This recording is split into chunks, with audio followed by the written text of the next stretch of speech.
Good afternoon, everyone. I hope everyone's keeping really well. This is just a quick episode or conversation on hot flashes. I obviously work with a lot of women. I work with men too, but I work with a lot of women through postmenopause, perimenopause, women in general. One topic that comes up a lot is hot flashes, and I have spoken about hot flashes a lot in videos. I have a couple of podcast episodes on them from a couple of years back. Still very relevant. Go check them out. One thing I've always said was yes, there is the hormonal changes, but the biggest risk factors or drivers of hot flashes really come from stress and blood sugar issues. There's a lot of research showing us that the more stress you've had across your life, especially in those few years before you hit perimenopause, can really be an indicator of how severe your perimenopausal symptoms are going to be. I know that's a scary thought. I know it's not what you want to hear, but I like to educate, so at least you know. And what I see with a lot of my clients is that they will experience hot flashes on very stressful days because of stress. So they could be completely on track with their nutrition and supplements and everything, but they've had a very stressful day at work or maybe an argument with their partner in the evening before bed, and then they will have hot flashes across the night because of that stress response. And then blood sugar issues are a big driver of hot flashes. And I've always said this. And I was saying it to a client a few weeks ago. She's like, I don't know, my hot flashes are back. And I'm like, well, what days are you having? She's like, well, on Saturday when I have my flex meal or my refeed. And I'm like, it's because of the extra sugar. But and really common with my clients who do flex meals or refeeds or cheat meals or whatever, that they will get that kind of metabolic spike at night and they'll experience some extra sweating or even a hot flash. So this is important to understand. There's a lot of changes that happen to a woman when she goes through perimenopause. Like, I think most people know.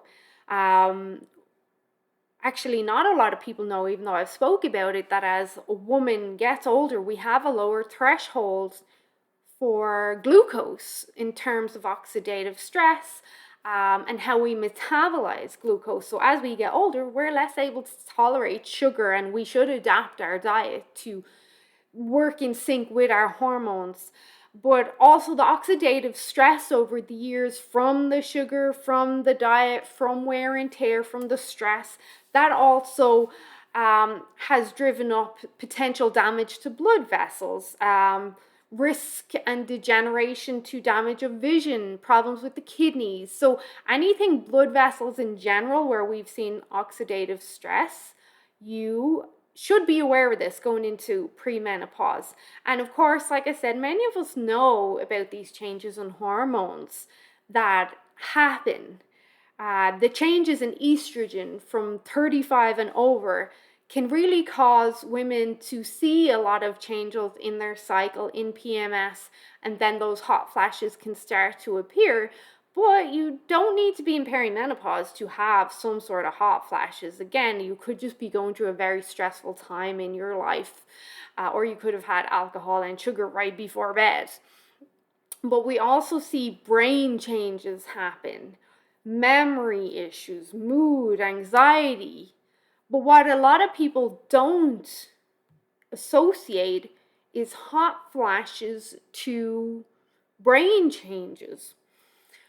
So just to step it back a bit, we know that women are less able or less resilient when it comes to stress as men are. As women get older, their tolerance or resiliency towards stress reduces even more. So then we're even more sensitive to stress because of the changes in the hormones, and I am going to say wear and tear as well. But as women get older, we become less resilient to stress.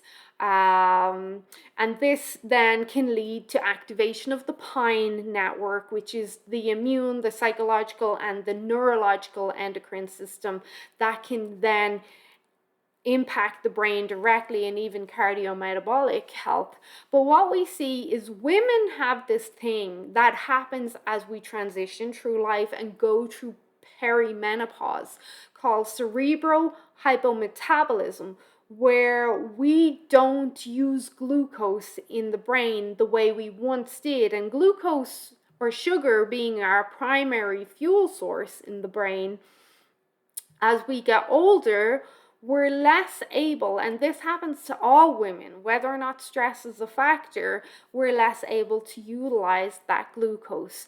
And this in itself can be a trigger for hot flashes and potentially a risk factor for Alzheimer's and cardiovascular disease in the future. But the reason I wanted to bring this up, and if you want to take a look at this study, it's a great study. You'll find it on PubMed. It's titled, and it's quite recent, it's from 2020, Transitions in Metabolic and Immune Systems from Premenopause to Postmenopause. Basically telling us that as we transition, these changes in how the brain works can really be a trigger for hot flashes and some of the other symptoms that we see in perimenopause and postmenopause, but also that using specific therapeutic strategies, we may be able to mitigate these, plus the risk for Alzheimer's and other age-related or age-associated neurodegenerative diseases in the future. Really, really interesting. But back to the point at hand, I've always said, yeah, there's the hormonal changes. But what I've seen over the years, not just this year, like over the years, the biggest drivers of hot flashes are going to be blood sugar imbalances and stress. And this study really shows us that not only is it the physical blood sugar issues that people think of, it's the changes in how we metabolize blood sugar in the brain that can also be a driver or a trigger for hot flashes as well.